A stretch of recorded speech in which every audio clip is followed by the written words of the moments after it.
Ah! O yan mga boss, si Pangarap, ayan oh. Ang dami naghahanap sa kanya. Ayan siya. Sayang, hindi kita napastad. Hindi kita napastad kasi wala akong makuhang stud. Ang ganda ni ano, ang ganda ni Pilipinas, no? Oh. Ito ang ating hihintay mag-hit kasi sobrang ganda talaga ng aso na to. Ano, tala? Ha? Ayos ka lang? Good morning, ladies. Ba, talagang inaamoy-amoy niyo ako ah. Na-miss niyo ako ah.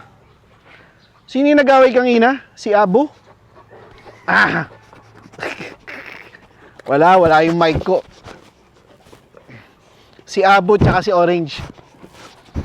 Ito si Hiraya talaga oh. Pag nakita ako nito, damba agad eh no? Baba. Baba. Ay! Isa pa. Sige. Sige, halika. Sikuhin kita. Turkey. Pangarap, halika. Ayan oh. Ayan na po si Pangarap mga boss. Siya ay isang dalaga na. Oh, ayan oh. Oh, munti ka pa yung camera. Pangarap! Oh, ganun lang siya magpakita. Pag naka damba-damba na yun, aalis na yun. Ito si Orange. Ayan oh. Ano, hanap nyo away, ha? Ang dudumi, no? Kasi maulan dito sa Amadeo, kaya ganyan kadumi ang mga aso ko.